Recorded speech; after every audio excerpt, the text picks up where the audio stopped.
Data means repetitive things, nothing new can ever happen in data. Consciousness means it is a memoryless intelligence, intelligence beyond memory. Aren't we denying ourselves the fundamental nature of life itself simply because our instruments are not up to the mark? As you already said, and everybody will agree, that human mechanism right now is the most sophisticated piece of technology on the planet. So should we not learn to use it? You cannot slap one meaning from your mind upon a limitless possibility which is the very basis of our existence. So this is what is the fundamental mistake, that we are trying to take a piece of our psychological process and trying to understand what is consciousness. Whether it is death, coma, anesthesia, in my understanding and my experience of things, they are not very different. It is just different levels of profoundness of the same thing. When you become completely unawake, that means you're dead.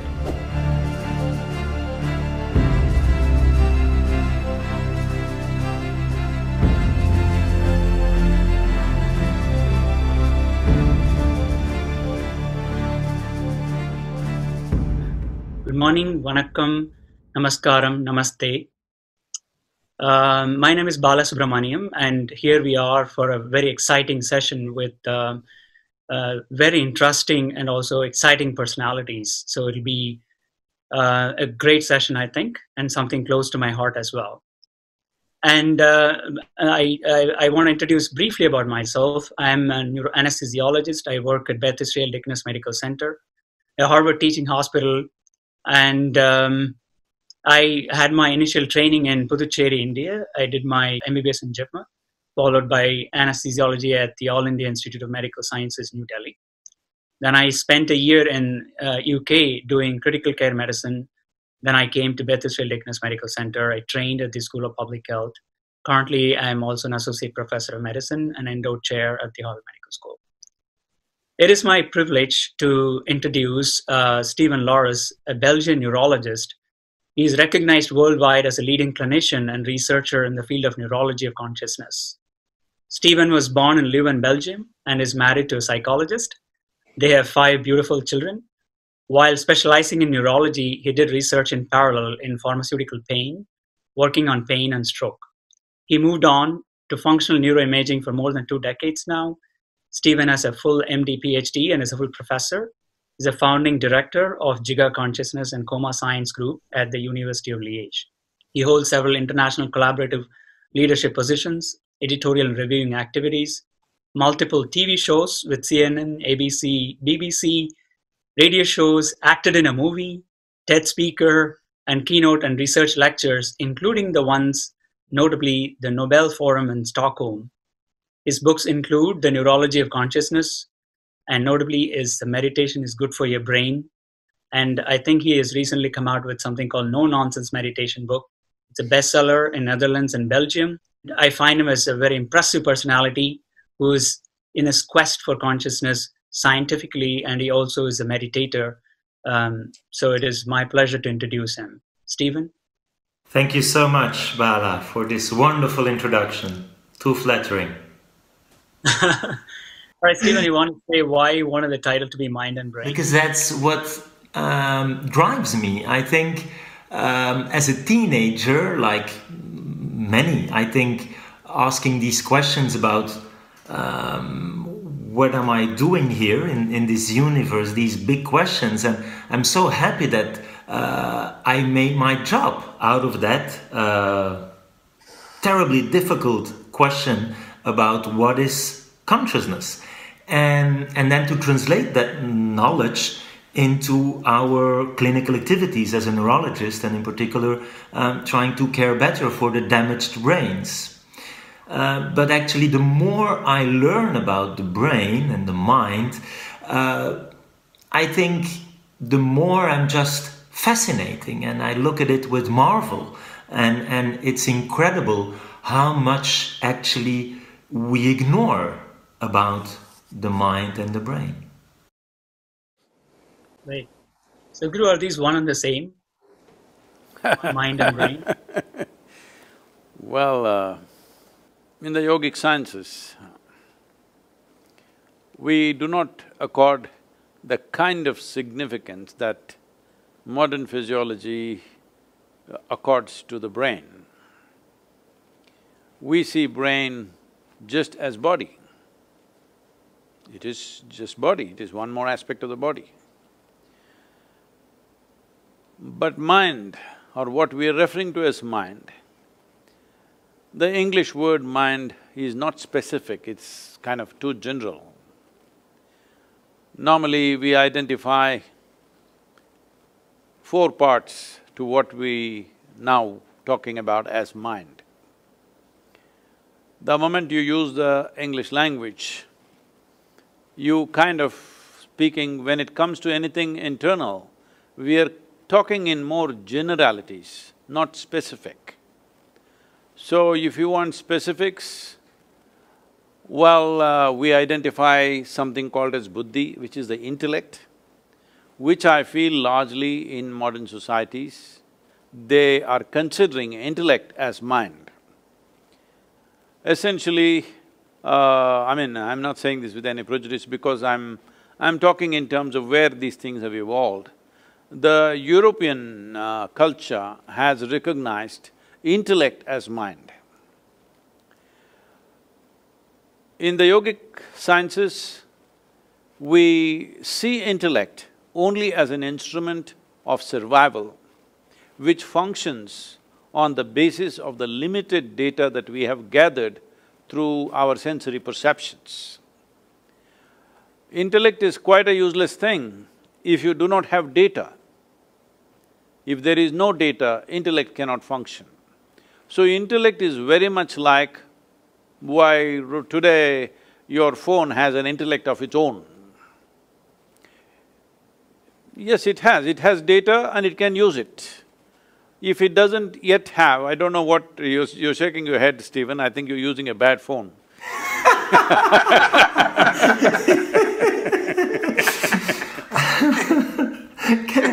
Well, I will… You still are Nokia, I think. I think even the best iPhone is still quite stupid, isn't it? It has no subjective experience. So because we talk about artificial intelligence and machine learning and… Yes, but I'm talking about intellect. Intellect means it has data, using the data, it will do permutations and combinations, which the phone is beginning to do, maybe not to the same level as a human intellect, but it is beginning to do that activity. Even among human beings, not every human being is able to process the same amount of data and with the same complexity and sophistication.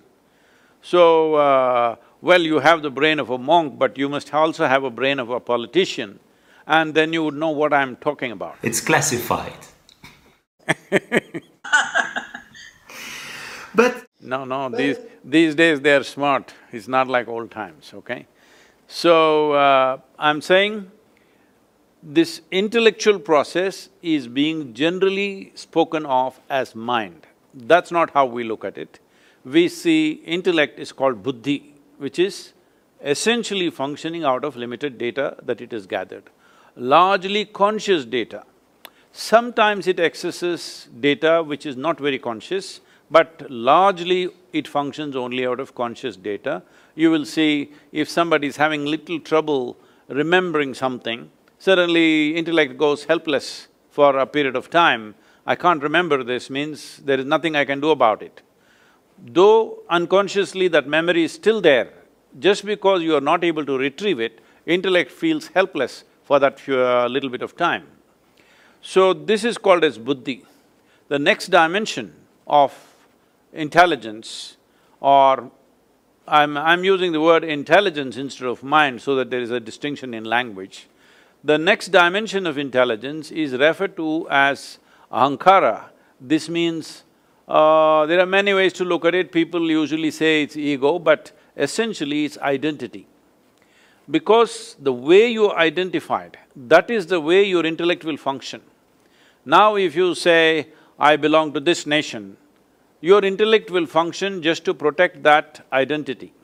If you say, I belong to this religion or race or caste or creed or gender, whatever, Accordingly, your intellect functions, because intellect is essentially guided, it is a survival process.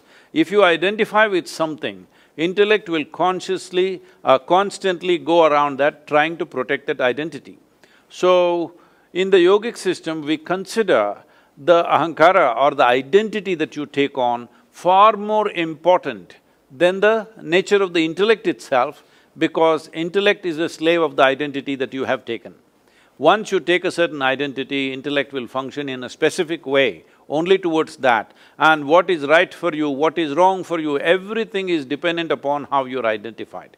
So the third dimension of intelligence is called manas, where there are 8 dimensions of memory, starting from elemental memory, atomic memory, evolutionary memory, genetic memory, karmic memory, articulate, inarticulate memories, conscious, unconscious memories, like this, 8 dimensions of memory. Now, how you access this huge silo of memory? Right now, we have a human form only because of the evolutionary memory that's invested within us. If there is no memory, well, if you eat, you may change the human form into something else. Only memory is so strongly instilled in every cell in our body, that is why it doesn't matter what we eat, even if we eat dog food, right now because we are under lockdown, it can happen. Even if we happen to eat dog food, we will not become dogs, we will still remain human simply because of heavily invested memory, evolutionary memory in our system. Similarly, genetics, it doesn't matter, you eat Indian food, you won't become like me, I eat European food, I won't become like you, because there is a genetic memory which clearly is established. Like this, there is karmic memory and other aspects of memory. But how you access this vast amount of memory simply depends upon how you're identified. In which way are you identified? How strong your identity is, accordingly you access this memory. Though this data is there, this data is processed based on your identity. If your identity is very nationalistic, now this data functions in that way, you're willing to live and die for that identity. These days, people are in Europe, they're even identified with their football club, they're willing to live and die for it. So it may look ridiculous for somebody else, but football club is more than a nation for someone else. It's more than a religion, it's more than a race or whatever else which anyway people are willing to live and die for. So essentially, the identity, if it is consciously established, then there is a bigger possibility. So in yoga, always we are trying to establish a cosmic identity. Because if you establish a limitless identity, your ability to access this vast amount of memory which is there in every cell in our body is greatly enhanced, and that is how a human being suddenly seems like way above what everybody else is functioning. So one human being functions way above that because his ability to access this enormous amount of memory which is recorded the whole evolutionary process on this planet. The very development of life on this planet is living within us, but can you access it or not is the only question. So, a very limitless, at least we cannot see the limits. To that extent you take the identity with the world or with the universe or the cosmos or whatever you think is the biggest thing out here. So, the next dimension of intelligence is called chitta. Chitta means it is an intelligence which is unsullied by memory. There is no memory at all. This is just pure intelligence. This is the basis of creation, that today if we eat a fruit, this becomes a human being within us in a few hours, simply because the fundamental intelligence of the creation itself is functioning within us and it is free of all memory, there is no memory in it. No memory means it is limitless. Memory is a boundary that we have set. Now, this is in my memory means this is my boundary, that is not in my memory means that is not in my boundary. So a dimension of intelligence which is free of memory means it is a limitless possibility. So in the yogic sciences, the mischievous expression of this is, if you access your chitta or this dimension of intelligence which is free of memory, this we say, God will become your slave. Thank you, Sadhguru. You have a follow-up? Yeah, thank you for that. You refer to the yogic sciences. And so how, because in science we always want to verify and actually find ways to prove us wrong. So, you know, I'm this hard-nosed scientist and trying to confront everything I think to understand. No. Hard nose is not a good thing during the COVID time, huh? It's not a good thing to have a hard nose. But so this, you know, way of looking at nature and to make objective observations and then to verify and so to come up with theories of the mind that have explanatory value, that have predictive value. So I'm a bit surprised to call it in that way sciences, in as I maybe understand it's something you have experienced, which is for me as a scientist the next big challenge, to somehow reconnect with a form of spirituality. So how could we know that what you explained is correct, or could it be wrong, or could we find ways to test this? We can. See, right now, if we… is it true that human beings, the moment they get identified with something, it is everything to them? Is that so? Yes, Whether it's nation, religion, race… I follow you for the identity ego part. They just took on an identity. No, not ego, it's just identity. I'm an Indian means I'm willing to live and die for this country, that's how it is. And that's what is expected also if you're part of a nation. So you know, identity determines how a person thinks, feels, everything. Just a piece of cloth just flies like this, people shed tears. It's a flag, you know. A national flag does this, people stand there, grown-up men shed tears. What is there in the cloth? There is nothing, it's just the identity that you have taken on which makes you feel like this. So entire human experience is determined by an identity that one takes. When one sleeps, there is no identity. When dreams, there is identity, but in sleep there is no identity, in death there is no identity. Well, you can always talk about your anesthesia and there is no identity. I'm not the person to talk about that. But I'm saying in conscious experience of life, one's identity is determining everything. Well, does it show up in your blood, does it show up in your chemical analysis? I don't know, that's for you guys to say. But it is a fact that people's way of thinking, feeling, working and how they live is determined by their identity. So is it scientific enough, I'm asking? When the whole world is demonstrating it. So the next thing is memory, the manas. Now, we were talking about many things.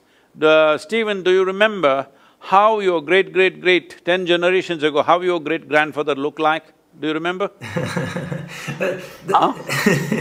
And somehow, yes, I know, I have the nose on my face. Yeah, you've been listening, you're not remembering. Absolutely, and so we kind of understand that a little bit in terms of the genetics, and as you say, it all comes down somehow to the language we use, and then it can become very confusing. But so, in terms of your comparison to my brain and my iPhone and the way it deals with data, I think there's something fundamentally different with how I…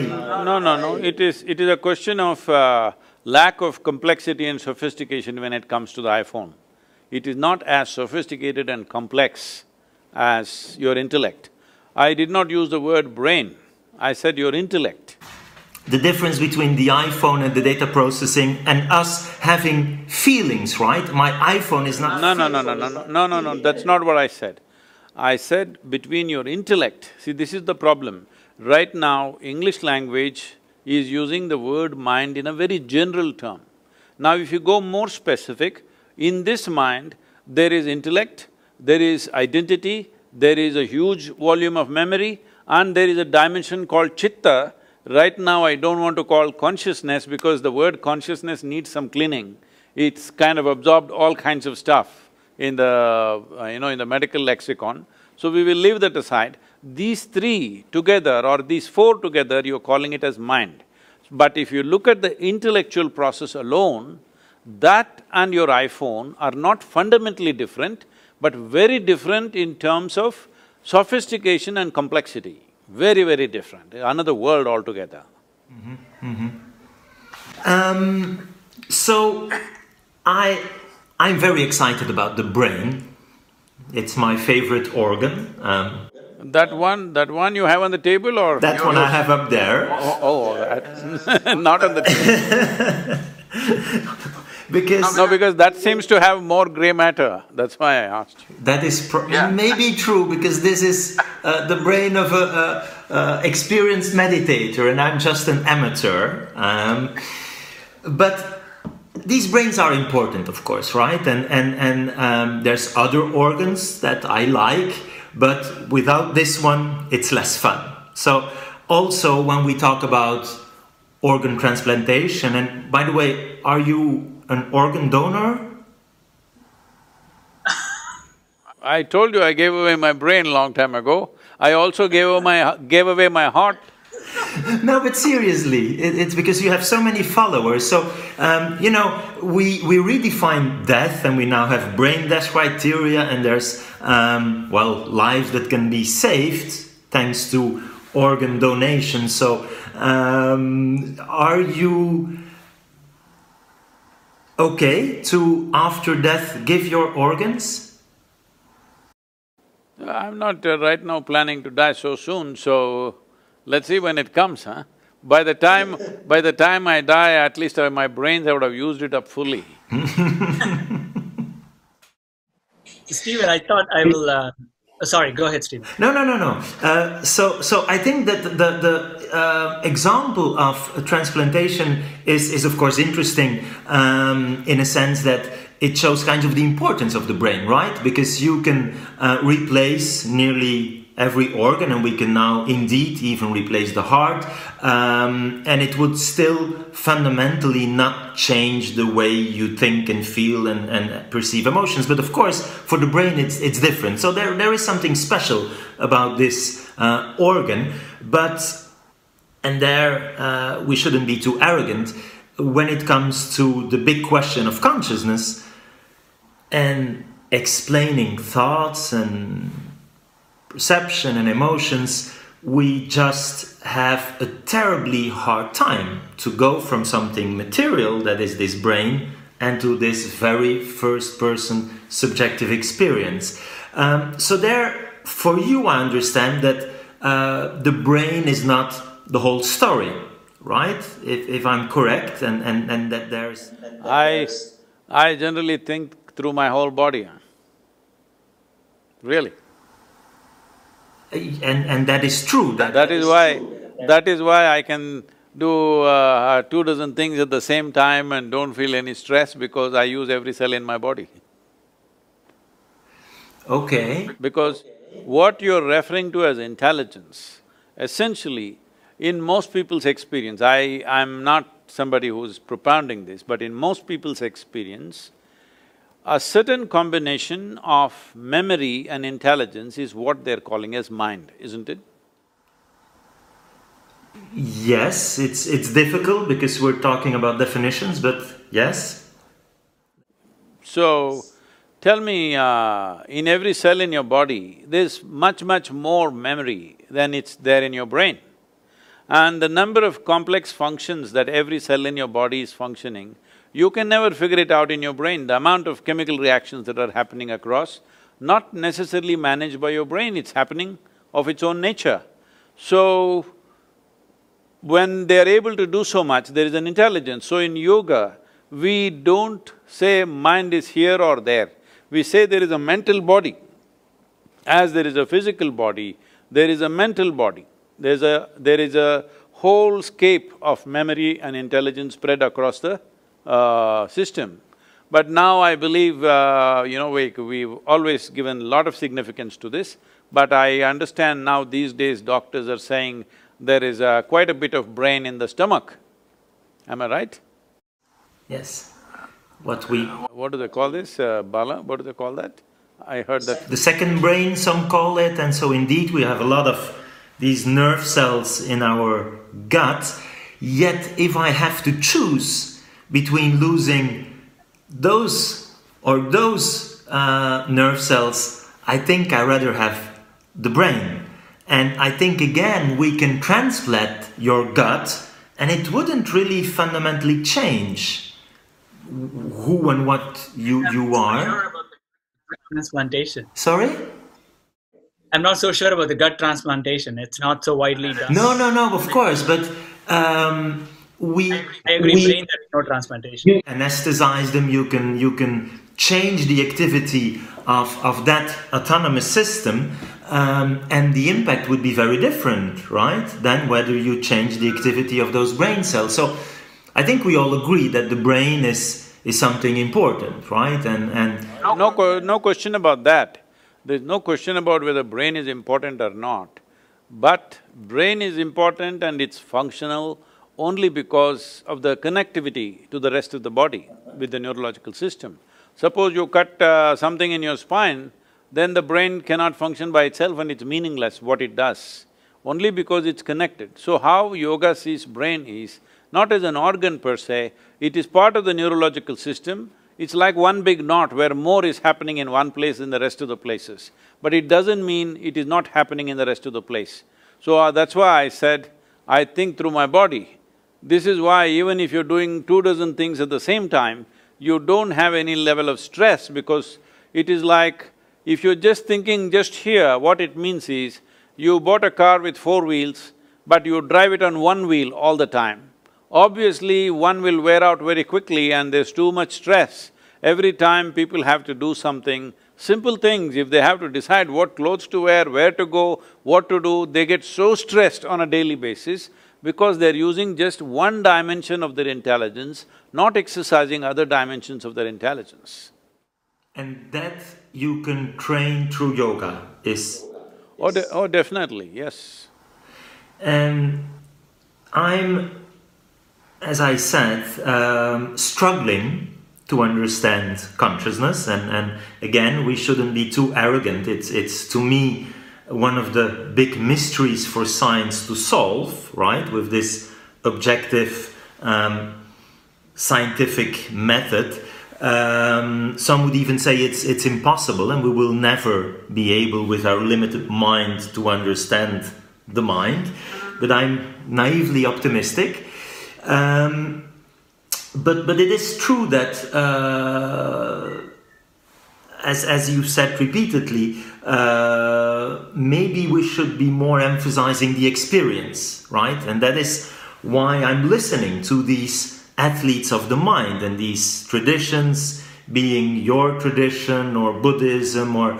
and I think we have, first of all, considered consciousness as a taboo. It was just impossible when I started in the 90s even to find money to study consciousness, and that is finally changing, but still.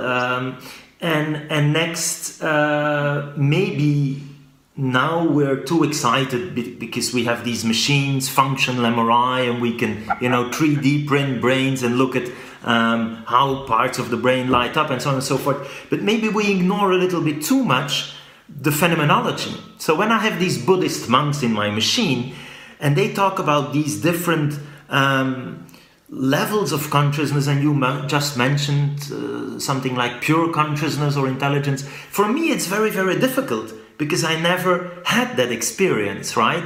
And so I think I should… No, what you're saying is… No, what you're saying is, it is difficult for me because it's not there in my memory. That's exactly what I said. If something is not in your memory, your intellect is helpless about that aspect of life. So how will it come into your memory unless it has come into your experience? What is red, blue, yellow has come into your experience. That is why it's in your memory, otherwise it wouldn't be there in your memory. If you see a certain kind of food, certain kind of drink, certain kind of situation, you know what it is only because it's there in your memory, otherwise you wouldn't know.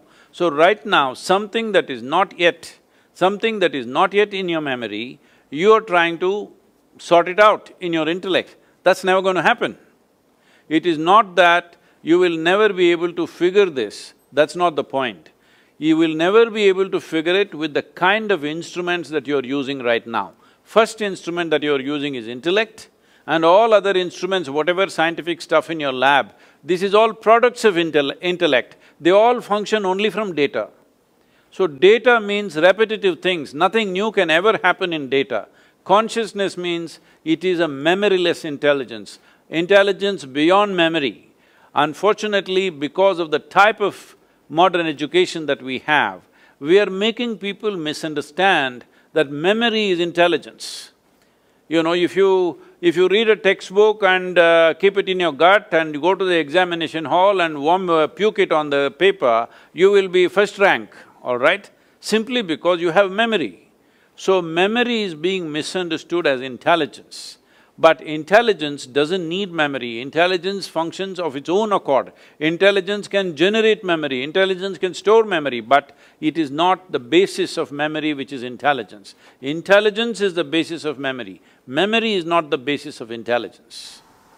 So would you agree that we could try to get the best of both worlds? Where are the two worlds? I am living in only in one, which is the other one? So this… Where are you from? Where are you? Are you talking to me from Mars or something? I'm talking about my lab and the machines and the rational approach, but linking it to the phenomenology, to, as you say, the memory, the experience, and indeed that we maybe have been ignoring it too much, right? See, in your lab, Stephen, in your lab, is there any instrument which is finer than the human mechanism that you are? No. Then why are you using crude instruments instead of using the finest instrument that you have? I'm trying to combine them. Why? Because… so what you're saying is… No, there's nothing no because. The only reason is, we have all gone through an education system which doesn't trust the finest instrument on the planet. So, I wanted to ask this question because I face this a lot, Stephen, especially when I talk to neurologists and my own friends and colleagues. Because they don't experience this, they doubt it. They doubt whether this actually exists, right? The consciousness or the intelligence part that Sadhguru is talking about. The science is all about reproducibility and repeatability, showing that again and again. Well, human beings are repeating themselves for generations. Isn't that good enough? I'm coming to that straight because they want to see that as a traditional data form, but because we don't have any instruments as of now to say that or show that or given us a PowerPoint presentation, but there are millions of people who are experiencing this and are talking about the same thing. Why don't we trust that in scientific world? Because the first question I face is, oh, there's no data, what you're talking is all nonsense. So again, you are very open to it, that's why I'm asking you this question. Why do we go with this so-called definition of science that, keeps on saying it's not seen outside, I can't demonstrate, but we can put ourselves into that state and experience it. There's a lot of people who are talking about it, so I'm not sure why we don't account for it. And I think you're right, we should listen more to… and I think if we want, as neurologists, you anesthesiologist or the psychiatrist, or so we need to link back to that subjective experience, whatever you call it. Now, I think, and that's what I try to say to combine the best of both worlds and approaches, that if we only go with experience, well, maybe we could be limited or maybe plain wrong. No, not with one person's experience. If it is repeated in 10,000 people, is it good enough? Well, I will be here, the scientist, saying it's not good enough, because maybe 10,000 people, 1 million people, billions of people could somehow have false beliefs, right? It could be. And there were… No, we're not talking about belief. Unconnected people. See, for belief you need flock. Unconnected people, you can check 100 people who are not connected with each other. If we put a certain input, if the same thing is happening in all the 100 different people, is that not repeatable proof? Yes. Yes. Right now, I understand. is there any scientific evidence that you're alive? It's… the definition of life is actually still challenging for us, right? I think it's this, what is matter, how does it organize in life, and then to consciousness is the big questions. So I'm following you in this importance of what these, whatever the number is, people are experiencing, and that we really should be carefully listening to that. And sometimes I feel when talking to people like you who have… Can I say something, Stephen? I'm not saying you should listen to me. It is not necessary to listen to me, because if you listen to me, it's just hearsay. I'm saying something. It may be a bloody lie, who knows, all right? I'm not asking you to go by my word. I am just saying, if you do certain thing and those results happen to you, then that is true, isn't it? You don't have to believe what I say. I'm saying all of us, we are here, how are we here? The basic thing is our parents have given us what they have given us and we became that, and now we gather our own thing in our own experiences and make it much more complex. This is how we are living. So, what is the proof of this? Living is a substantial proof, because it's there.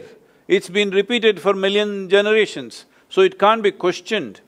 So right now, the instruments that you have in the lab, whatever you said 90s, the instrument that you had in 90s and the instruments that you have now, are they very different, more sophisticated? They're better, they always get better.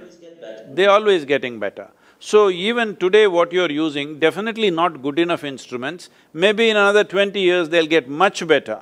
So I'm saying, aren't we denying ourselves the fundamental nature of life itself simply because our instruments are not up to the mark?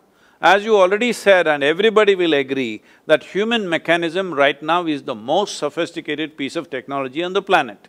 So should we not learn to use it beyond our thought, beyond our emotion, beyond our identities, beyond our prejudices? If you learn to use it, then this will clearly tell us what is what, because this is the most competent machine that's out here. Yes, and yet I'm trying to imagine a world where we would all be Sadhgurus, right? Imagine… You're talking about a very competitive world for me. It's your word. So, I chose at one point in my life not to become neither a priest or a guru or a philosopher, but a scientist, and then to use that as a medical doctor. And I'm still happy with that choice, because I do think, and I believe you will agree, that the scientific knowledge and the technology and modern medicine has really incredibly improved our quality of life and our life expectancy, and that's very important to appreciate. So I'm very happy that there are these scientists and that we have the technological advances, but at the same time I think we should try to find some and reconnect to the spirituality or the pure experience, as you say. Would you agree with that, that it's this kind of balance? See, it is like this, if you take a motorcycle mechanic, he's very good with the motorcycles, let's say. But now you ask him to fix a computer, well, he can use his screwdriver and open the cover. Beyond that, he doesn't know a thing about it, all right? This is just like this. Objective sciences are like this. It is always 1 + 1 is 2. That's the only way objectivity can work. You cannot say 1 + 1 is 11 also, forget about a million. all right? You cannot say that because this is the nature of objectivity. And our objectivity is coming from our intellectual process. Intellectual process, as again I said already, it's coming from memory. So memory cannot be fudged. If you fudge the memory, it's a mess. I remember this is one and this is one. And now I put these two things together and say this is two. Now this has a memory basis. If I fudge this, then my intellect becomes useless, all right? So intellect is handling one aspect of our life, which essentially we call it as self-preservation. For our self-preservation, our intellect is vital. Without it, we cannot function. Right now, all the things that you said, it has improved our life expectancy, it enhanced our life in so many ways. No, it has not enhanced the quality of our life at all. It has only enhanced the comfort and convenience levels in the world and definitely life expectancy. All this is definitely self-preservation, isn't it? It's survival process. So when it comes to self-preservation, our intellect is vital. Without this one functioning, you cannot survive in this world. All the five senses are functioning, they are feeding the data into your intellect and from there you're using it. How efficiently you use it will determine how efficiently you survive. So your life expectancy enhanced means your efficiency of survival has increased, that's all it is. So you are more healthy than what people were in the past, I don't think so, but suppose we are, it simply means your survival process is little more efficient. So, leaving the survival process, now you're talking about consciousness. Consciousness means… see, the English word consciousness is very loosely used. If you say somebody is in anesthesia, if they come back, you say, oh, he's come back to his consciousness. No, he's conscious because there are no alternate words, we use the same words. Language is a different aspect. Language is also a product of our intellect. So it can only talk in opposites. Without polarities, there is no language. Without polarities, your intellect cannot function. But when you talk about consciousness, you are not talking about two polarities. There is no A consciousness and B consciousness. There is no positive consciousness and negative consciousness, there's just one. So, what doesn't have a polarity cannot be dissected with your intellect. Intellect is a sharp instrument, it can only dissect, it cannot absorb something. See, if you are using your intellect upon something, if you ask any human being, do you want your intellect sharp or blunt? They will say, I want it sharp. Why? Because it's a cutting instrument. If your cutting instrument, if your knife is not sharp, what is the use of such a knife? So now you want to stitch your clothes, but you try to stitch that also with your knife, then all you have is tatters. That is showing almost everybody is wearing tatters around the world today. You see everybody's pants are torn.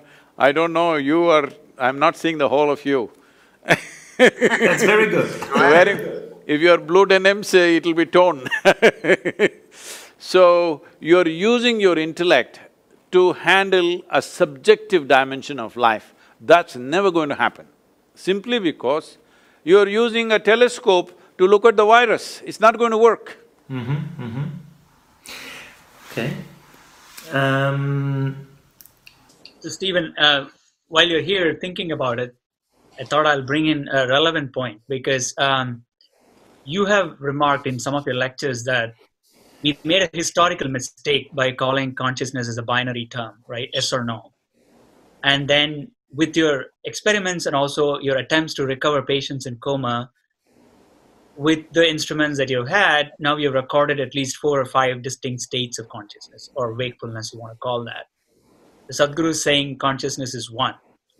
There is no polarity to it.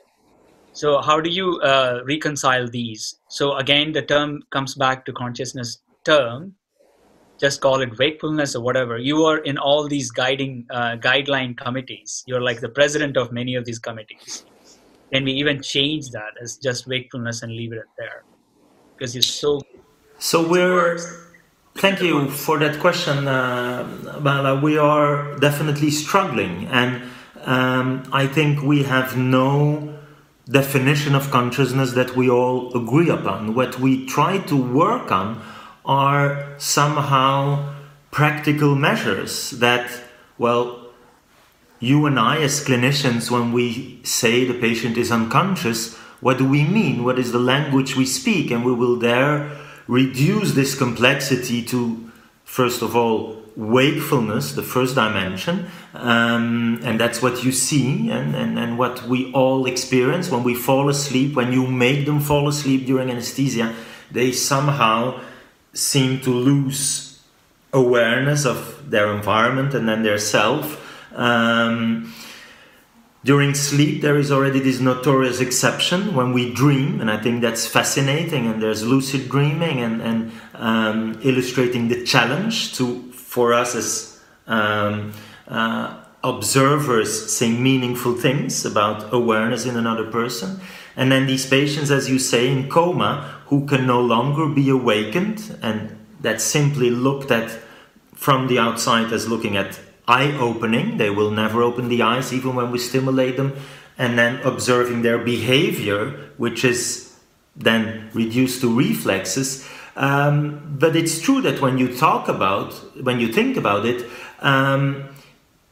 it's frustrating, and that is exactly why I started this research, because I was not satisfied with how, as a clinician, I could say meaningful things about consciousness, the mind, subjectivity, while the only thing I'm doing at the bedside is making inferences based on some motor activity, and the absence of proof is there not always proof of the absence.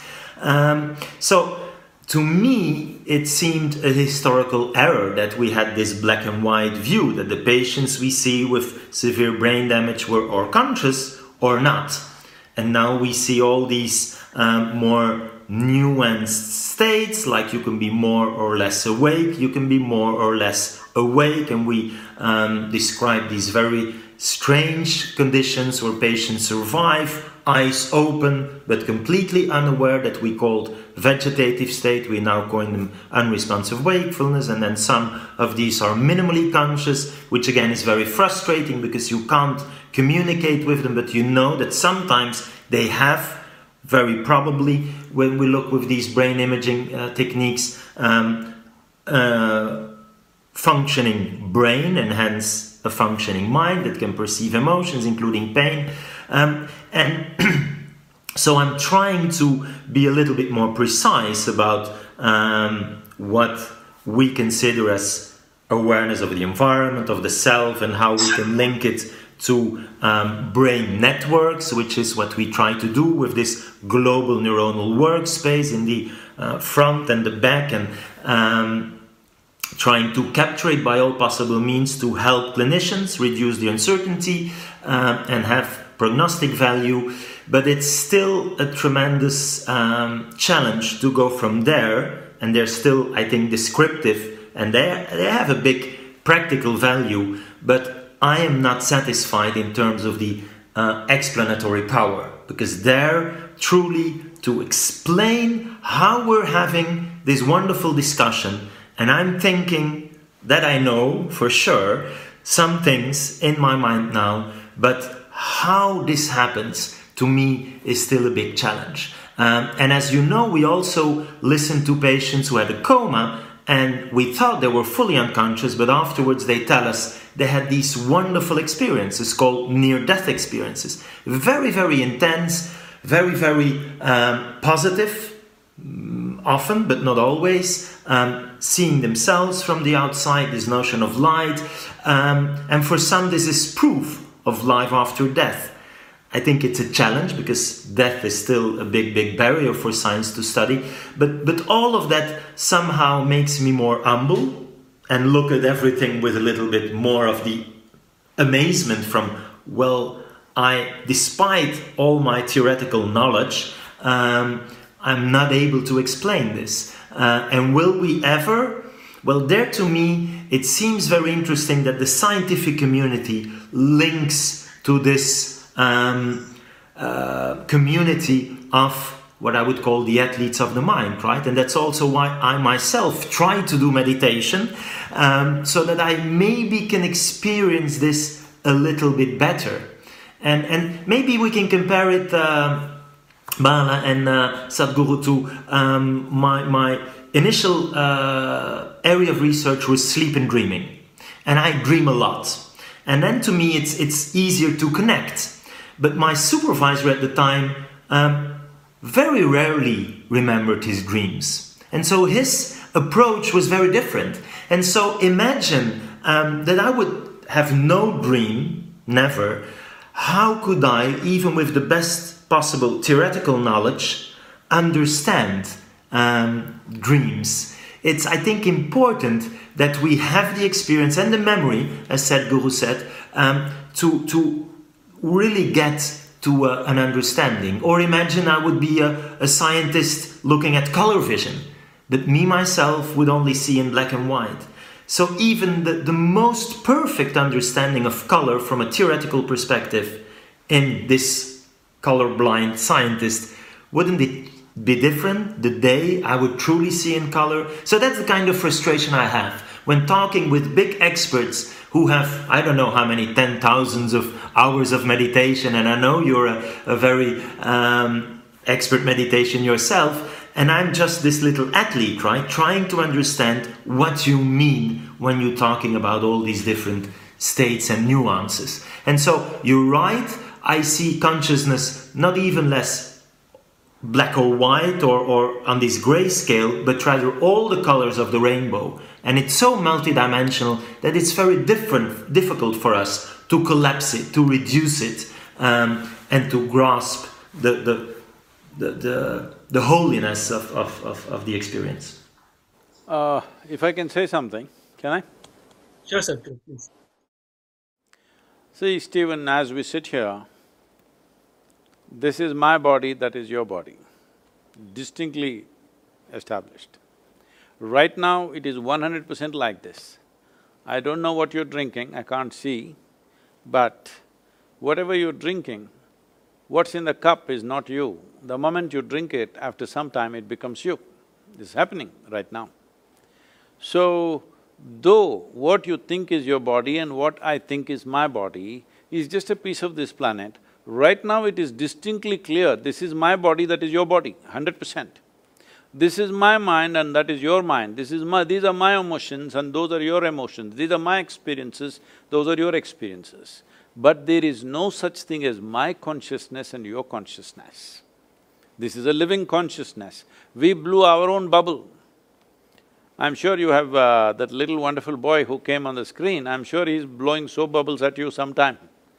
So, if you blow a soap bubble, this is my bubble, that's your bubble. Poop, it went. Then there is no such thing as my bubble and your bubble, there is no such thing as my air and your air. Consciousness is just like this. Right now you have blown your bubble, I have blown my bubble. This is me, that is you. But when this goes poop, there is no such thing as my consciousness and your consciousness. It is just that we are holding a certain amount of, if you want to call it as consciousness, I would prefer to call it as life, because the word consciousness, as you're speaking, I'm seeing that even last time when we spoke to all Bala's friends, what I see is wakefulness and consciousness, there is no clear distinction in medical terminology. See, everything that you do with your anesthesia has nothing to do with consciousness. It has something to do with body and various functions of the body. You're shutting down certain aspects of the bodily functions. One of them is transmission of pain, which is the main interest when somebody is going to surgery. You don't want to stop their heart, you don't want to stop their brain, you would like to see the transmission of pain stops. Whatever is being cut, whatever damage or fixing is happening, whatever parts of the body may be being removed, what is not vital may be being pulled out, all that is happening. Only transmission of pain is not happening. This has got nothing to do with losing consciousness and gaining consciousness, there's no such thing. So we're using the word wakefulness and consciousness in a little different way. And not only that, especially not just in medical terminology, generally in English language, there is no distinction between somebody is unconscious and he became conscious and consciousness as a larger possibility. So, my body, my intelligence, my mind, my memory, your memory, my experiences, your experience, all different. But there is no such thing as my consciousness and your consciousness. It is just that it is only the human creature on this planet who has the neurological capability and sophistication of mechanism that if they allow it, they can access this dimension of consciousness. No other creature is really capable of accessing it. This doesn't mean there is no consciousness in them. Without that, the life process wouldn't happen. There is consciousness even where there is no body, all right? Only thing is, you need a certain sophisticated instrument to access that, which is the human mechanism. This is why we consider being human is a great privilege, because you have access to dimensions beyond your physical boundaries. That is the fundamental significance of being human. So, let us not misunderstand the instrument and what we see. If you take a telescope and see, you saw another galaxy, but the galaxy is not produced by the telescope. The galaxy is there. The telescope only gave you an access. Similarly, your body, your brain, whatever, I don't want to identify different things, from your hair to your toes, everything is body as far as I'm concerned, including your brain. It is just another dimension of the body. So this body, if we keep it in a certain way, if we do not contaminate it with too many ideas, philosophies, identities, if you keep it in a certain level of openness, this will become an access point to what we are referring to as consciousness or the basis of the life that we are, in a way. So somebody can call it consciousness, somebody can call it a being, somebody says this is God. Well, we can use as much vocabulary as you want. Essentially, we are trying to put a meaning on something which cannot be defined, which has no meaning. Meaning is a consequence of human psychological process. Psychological process is a consequence of accumulated memory. So you cannot slap one meaning from your mind upon a limitless possibility which is the very basis of our existence. So this is what is the fundamental mistake, that we are trying to take a piece of our psychological process and trying to understand what is consciousness. Consciousness is not something that you can understand. Understand means there must be a meaning. There is no meaning to it, there is no meaning to the existence. It's just a tremendous phenomena, but you can experience it. You have the necessary instruments to experience it, not the instruments in your lab. You as a person, you have the necessary instrument to experience this. Will you allow it or not, is the only question. As I said in the beginning, it all depends on how you're identified. If your identifications are limited, you have lost the ability to experience it. If your identity is, not identified with anything, you kept yourself loose like that, then there is a possibility of experiencing it. A whole lot of people under drug-induced conditions, they are claiming they experience many things. I'm not questioning that at all, it's very much possible, because one thing that I have seen happening to people under the influence of alcohol or drug is, they've lost their sense of identity. What they think they are usually is not there in them, they've become little boundaryless. Because of that, they might have accessed a certain dimension, but will that make them competent to access it whenever they want? No, 100% not. In fact, they may lose their faculties because they forced it upon, chemically forced something to happen, so that may damage the instrument for good and you may not be able to experience anything beyond a certain point. Can I ask you two questions? Yes, sir. So you mentioned this instrument that permits us to access this, whatever we call it, consciousness, intelligence, but you say it's for humans. So what do you think about animals and how they perceive the world? And then the second question is this terribly challenging one. If you say that somehow, and you make the comparison with the bubble and that there is no such thing as your consciousness, my consciousness, it could be an illusion. So how do we somehow deal with, well, what was there before you were born and what will there be when you're dead? So these two are still burning questions about animals and the before and after this living. See, when it comes to animals, an animal is programmed in such a way that largely its life is fixed around its survival process. Let's say, for any creature for that matter, their stomach is full, their life is settled, they just sit there happily. But that's not the nature of the human being. Stomach is empty, only one problem, stomach is full, 100 problems. This is the nature of the human being. Because survival is not the end game for us. Only when survival is taken care of, what is human kicks in. Till then, we are also just one more creature. When we are absolutely hungry and survival is in question, we are like any other creature. Human beings fight like any other creatures when survival is in question. Only when those things are taken care of, other dimensions of being human become a possibility. So survival is not the end game for us, it is the beginning for us. It is the A of life. But for all other creatures, survival is the end game for us. But even among them, certain creatures are far more capable of accessing or at least being sensitive. I wouldn't say accessing, they're little more sensitive to consciousness. Wherever there is consciousness, certain creatures behave in a certain way. In India, in the yogic culture, in the Indian mysticism, everywhere you see there will be a cobra, always. Simply because we have always seen wherever there is a little bit of, access to consciousness, these creatures somehow sense it and they arrive. What makes them sense it? One thing I'm guessing, this is not a certain science for me, I'm just guessing because they're stone deaf. I think they're super alert and in some other sense, they're very, very alert. This is a fact, this has been checked by a few people.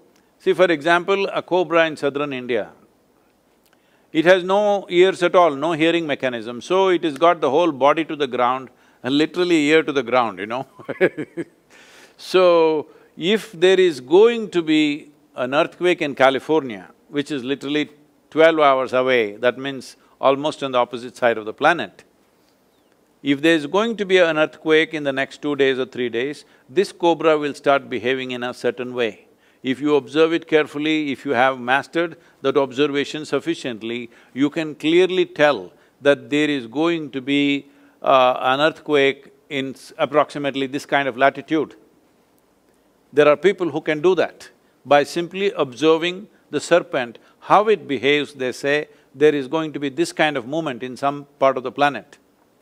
So, because any littlest, even the minutest vibrations in the planet, it is able to sense.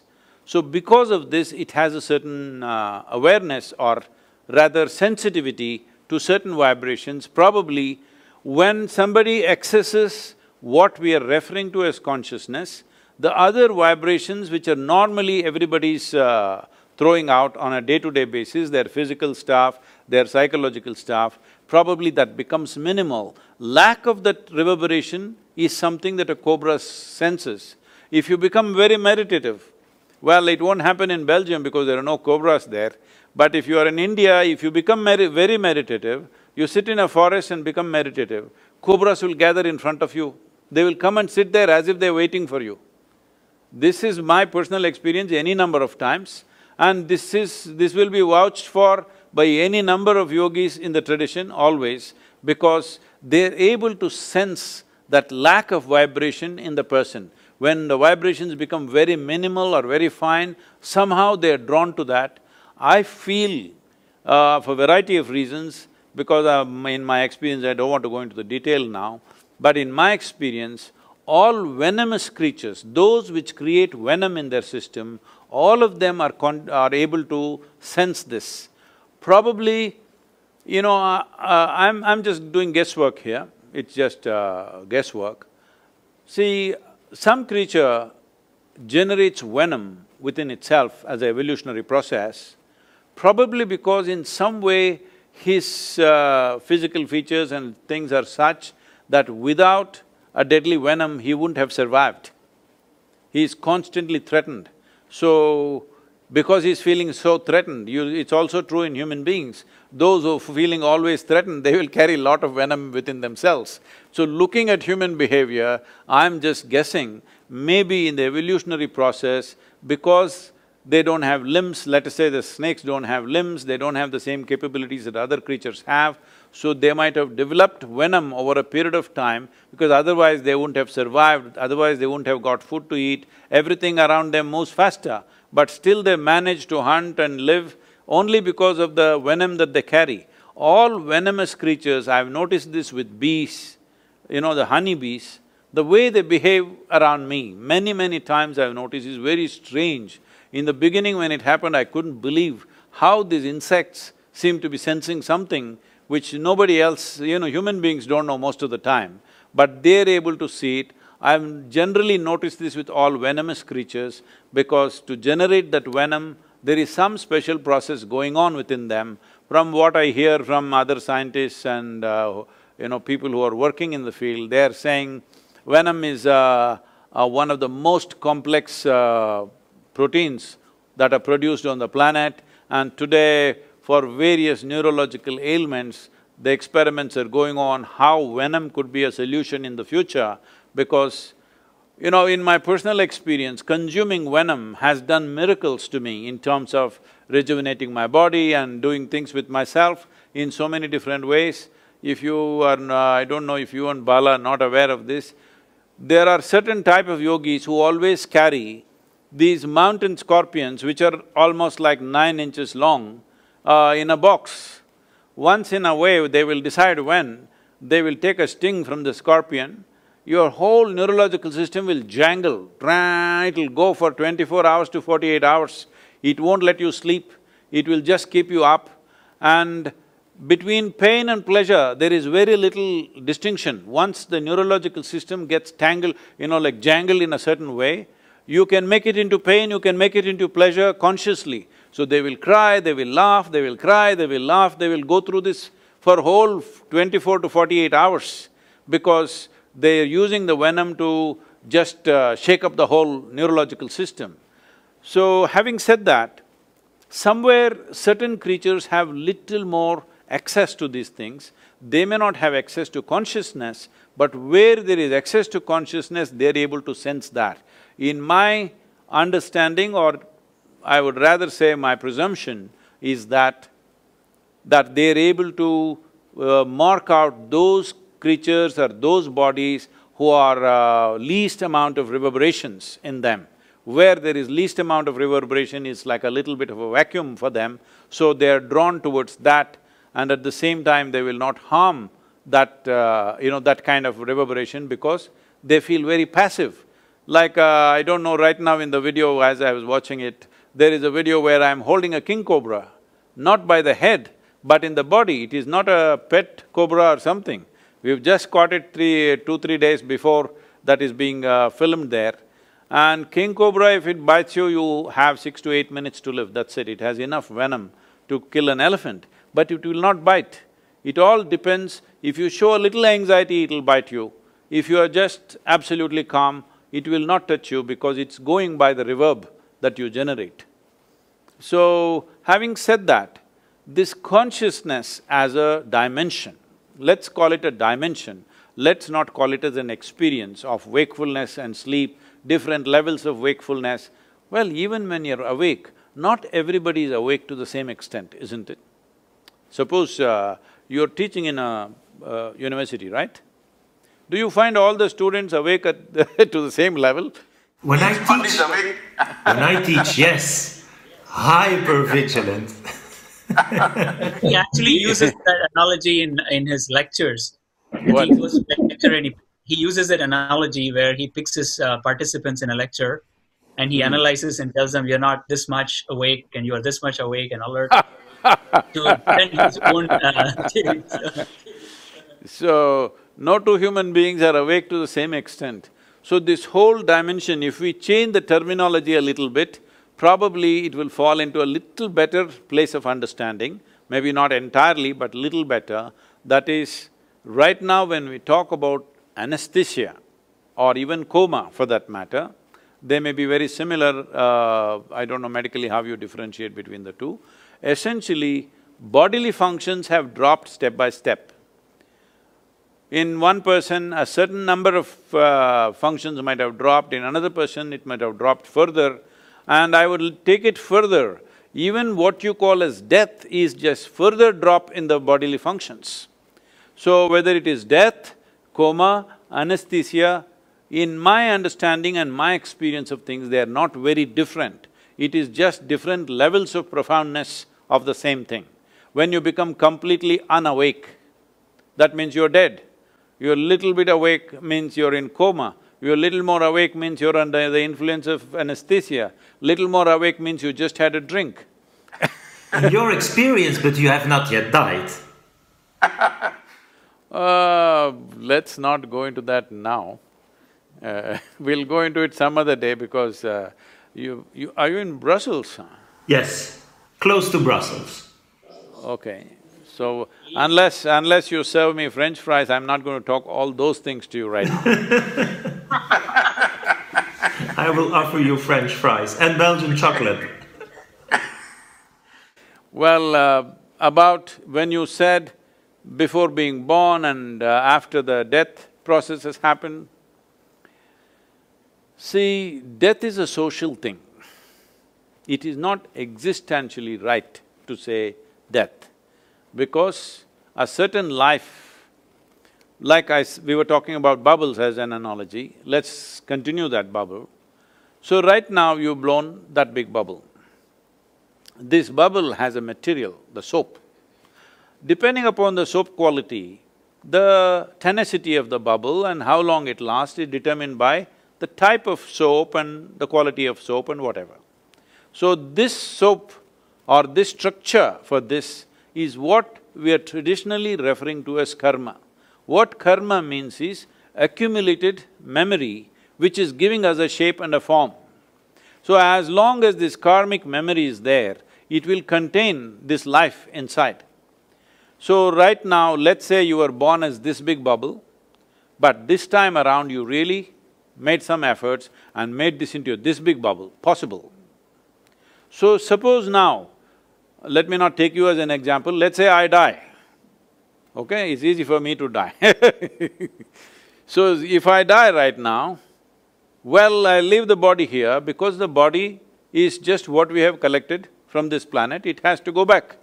It's just a material that you picked up to walk through this planet, to do activity in this planet, but the life that you are is still contained in your karmic bubble.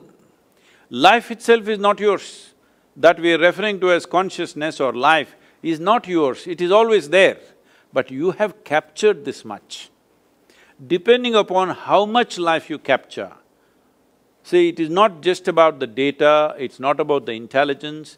Depending upon how much life you capture, accordingly the significance of your life will be determined by that. When I say significance, you as a life, not socially significant, not significant in the world, that is just a consequence. In certain times, people may recognize that significance, in another time they may not recognize. If you came here 1,000 years ago and you say, I'm a neurologist, they'll just dismiss you, can you wield a sword or not? That's all they would ask you in Brussels, all right?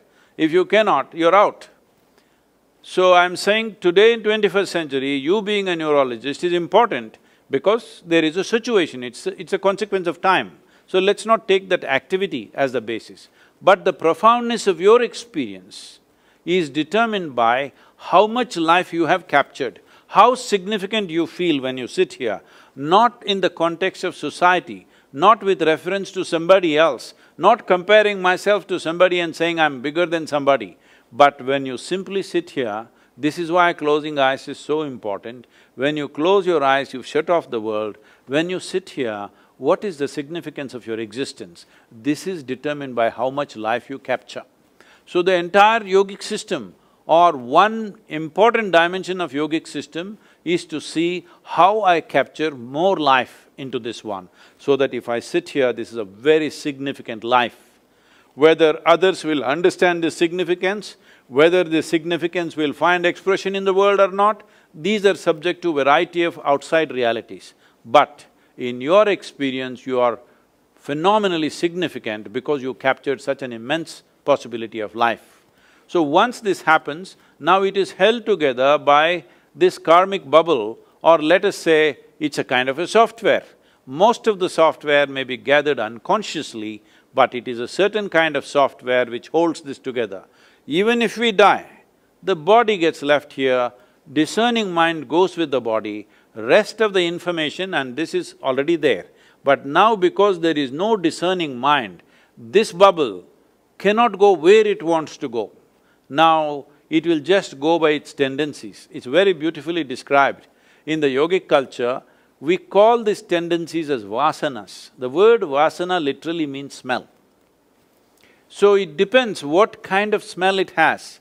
Accordingly, it gets drawn to certain things, accordingly it will draw certain things towards itself, depending upon how vibrant this karma is, accordingly it stays in a limbo for that kind of period.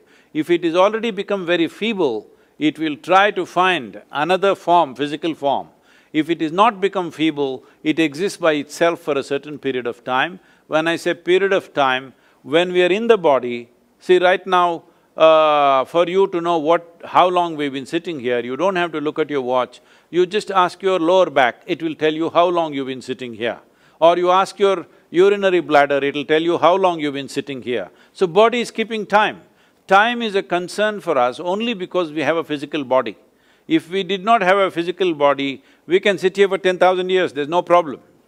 So once you don't have a physical body, the time-space experience is not the same, but still the experience of being pleasant or unpleasant is still there. There's a whole dimension to this. I think Bala, you must send Stephen the death book. I just published a book on death, it's been an 8-year work and it's just come out, and I'll ask Bala to send it to you, or we can send it from UK probably. Thank you. Stephen, so couple of questions to Sadhguru, right? So what determines… I hope I have not said something very unscientific that keeps you… Oh, yes you did, oh yes you did. That was the idea. That's why I'm here. That was the idea. What determines how much life you capture, Sadhguru? One thing is, you must have enough software, that means you must have enough karma. So most of the time, people are trying to avoid karma. When I say avoid karma, people are trying to minimize their imprints in life in so many ways as to what they take in. Suppose, let's say I don't like you, Bala, that's not a fact, I'm just telling you as an example. Suppose I really don't like you, I just can't stand you. So what will I do? I will avoid you. This means what? I'm trying to avoid some nasty impressions that may come upon me if I meet you. Now you're avoiding karmic material. So this is why in yoga we say, somebody comes and says, I don't like this person, then I put those two people in the same department, so that every day they build some karma and learn to transcend that. This is not a social process. There is an internal process to this, that you're taking in imprints, but not reacting to it. Because your experience becomes beautiful or nasty depending upon how you react to it. So first and most fundamental training that you need to go through is, you learn to respond, not react. Reaction is instinctive. Reaction is based on past memory and conclusions that we have made. Response is happening out of your conscious response right now. So you learn to respond, not react. Once you learn to respond and not react, you will take a tremendous amount of material because you have no hesitation about anything for that matter. Once you have so much karmic substance, now you can blow a big bubble. You need good soap to make a big bubble, not air. There's no dearth for air, there's a whole bubble of atmosphere out here. But what you need is a certain tenacious soap which will blow a big bubble for you. Otherwise, if you have no, I don't want to name any brand, some brand came to my mind. If you have a bad soap, only this big bubble will come. If you try to make this, it'll go put. So if you want to blow a big bubble, what is needed is not air, because air is anyway there. At least in the context of who we are, it is a limitless amount of air. It is not really limitless, but still it is limitless from the context of our lungs at least, it's quite limitless. So there is limitless amount of air, there is limitless amount of life and consciousness in the universe, but the question is, do you have the necessary quality soap to blow it big and hold it. So, you don't avoid anything when something outside of you does not determine the nature of your experience. That is when you're willing to take on everything. When something outside of you makes you either happy or unhappy, you will try to choose only those things which give you pleasant experiences. Those things which give you unpleasant experiences, you will try to shun. So, if you really look at in the world, most people, if you look at people's experiences in the world, most people can't stand almost the entire humanity. Their neighbor means must stop there only. Friend means still here, but he must stop here. If he crosses this line, there will be trouble. Well, a spouse means here. If they cross that, there will be trouble. A child means here, but if he crosses that, that also will be trouble. I'm saying for everybody there is a boundary. If they cross that boundary, there is trouble. So in a way, if you really look at it, actually nobody is 100% okay with anybody. So this is the fundamental thing we need to change. People are trying to teach this in roundabout ways. They're saying you must love everybody, you tried, it doesn't work. People say you must be compassionate, be this, be that. All you're trying to do is that you are not in a state of reaction, but you will consciously respond.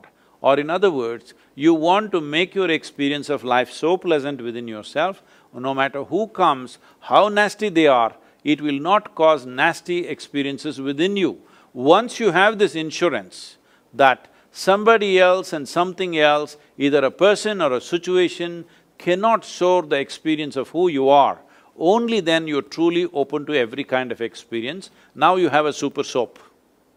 You can blow a very big bubble. But can I ask something? Yes, sir. Is that… so you would advise somehow that meditation can help us blow a bigger bubble? See, once again, this is a very vague term in English language. When you say meditation, if somebody sits here with eyes closed, in English language we say, he's meditating. But with eyes closed, we can do many things. We can do japa, tapa, dharana, dhyana, samadhi, shunya, samyama. Or you may just, as you know, in the universities, they have mastered the art of sleeping in vertical postures. No, no, not in your class, no. So they may be horizontal in your programs. So it's true that then it becomes… the term meditation becomes kind of meaningless, is what you say, because it stands for… It is not specific, it's generally saying something. So, let us say you're chanting something. People say that's also meditation. No, that's called japa. Japa, if you do it in another form, the same chanting, it's called tapa, because tapa is used to generate heat in the body. What you were talking about Tibetan monks, most of them are doing tapa because they're using it in a certain way to generate heat in the system, because if you generate a certain kind of prana or life energy in a certain form which is called as samat prana, if you generate that, body generates enormous amount of heat. And this heat is not just as temperature, it's called ushna. It activates a certain level of perception, it makes you very healthy, it'll allow you to live with very minimal amount of food and water. All these capabilities will come because your samat prana or samana prana is high. That is what generally they are trying to do, they are trying to do tapa. So that is… you want to call that meditation? No, it is tapa. If you do the same thing with a different tilt to it, it becomes japa. If you do dharana, that means you're focused on something, you're concentrating on something, that's called dharana. So if there is you and there is something else, an object, and you're very well focused and you and the object are connected, that means it is dharana. So you were so focused, one of you disappeared, either you disappeared or the object of focus disappeared. It is either just the object or just you, it is merged into one in your experience. Then we call this dhyana. Suppose both disappeared, the observer and that which is observed both disappeared and there's an explosion of energy, this we called as dhyana. Samadhi is called something else and I'm sorry, that is called Samadhi. And further Samyama, there are various other aspects like this, so I don't want to go into all that stuff. But fundamentally, the word meditation is not saying anything particular. So if we have to put a definition to that, what I would say is, meditation is a certain quality, it is not an act. It is not an act that you perform. It's like fragrance of a flower. The fragrance is a consequence, but because today the world humanity has become so goal-oriented, they want the consequence. They're always aiming towards the consequence. No, you cannot create the consequence. If you do the process properly, consequence happens. Right now, we have eaten well, we are breathing and everything is fine, so life is happening. In a way, our experience of life is a consequence. We are alive because of a consequence of various processes that we are doing right. If you do any of those things wrong, the consequence of experience of life will not be there. So similarly, meditation is a consequence, it is a quality, it cannot be done, but it can be made to happen. If you cultivate your body, if you cultivate your thought process, if you cultivate your emotion and your energies to a certain level of maturity, you become meditative. It is not like in the morning, evening you do meditate, not like that. You become meditative as a quality, you carry it with you. So, if we want to further technically define this, essentially I would say, because I'm assuming meditation means dhyana, it is an assumption, because somewhere you have to fix it, otherwise it is all over the place. If you call it as dhyana, that means if you sit here, in your experience clearly, the body is here, your mind is here, what is you is somewhere else. These three clear, distinct identities. That means there is a distinct separation or space between what is you and what you have gathered in your life. Once this space is there, this is the end of suffering. Because there are only two kinds of suffering in human life, physical suffering and mental suffering. Once there is a distance between you and the body, between you and the mind, this is the end of suffering. Once there is no fear of suffering, that is when you will naturally access what we are referring to as consciousness or chitta, because now you have no fear of suffering. Once there is no fear of suffering, you are willing to climb any peak. It's only the fear of suffering which curtails a human being. Once this possibility of suffering is taken away from you, you would also like to go and see how hell looks, what hell looks like, because anyway you cannot suffer. Actually, Gautama said this. When people were all talking about going to heaven, attaining to this, he said, you say in heaven everything is wonderful, what will I do there? In hell everybody is suffering, let me go there and see what I can do, because anyway I cannot suffer. So once there is no fear of suffering, you walk full stride in your life. Otherwise, no matter how adventurous people think they are only half a step all the time, because the fear of suffering is always lurking in their minds. And Sadhguru, do you think that the patients I see in my consultation who are suffering, they have migraine, headaches, anxiety, depression, that they could benefit from meditation, and as now is very popular in Western countries, this mindfulness techniques? They're already suffering because their minds are too full. They need to come to some sense of abandon, you know.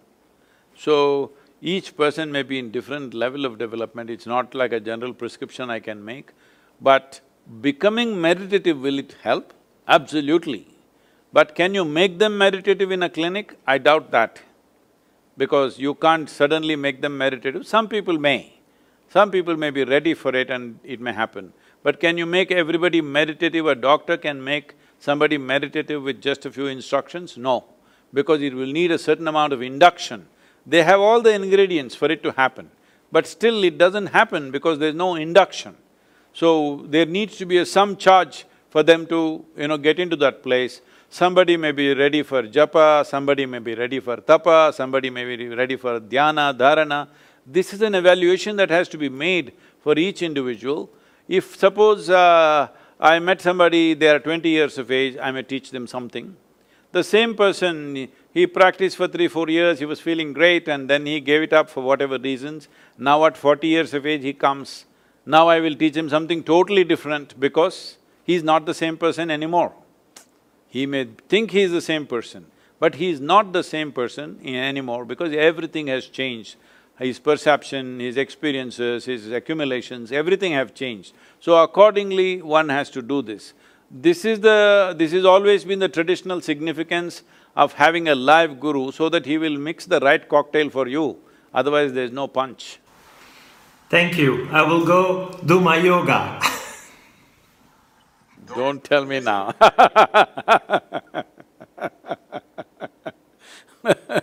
There's been a very fascinating discussion. I can go on and on. I have so many burning questions, but I think it's been more than an hour and a half. So I'd like to wrap up. At least one thing I'd like to see you, Stephen, do is at least bring into discussion about using the term wakefulness as a way of different levels of wakefulness in your practice and in neurology world, and then leave consciousness out completely. And that way, probably you can explain so many things in your lab and what you're finding and how you have been successful in restoring some of the comatose patients back to their normal lives. So thank you so much for doing your work and also being open to explore this aspect with Sadhguru and us. You know, it's just, there's so much more. He's an ocean by himself. As your lab machines improve, one day you may be able to raise the dead, huh? Because it's just another level of wakefulness and sleep. Like my favorite philosopher says, James Bond, never say never. I didn't think you're English, huh? Married to a Canadian psychologist. After the Brexit, you must change your philosopher, okay? Thank you so much. Thank you so much. Bala, thank you very much.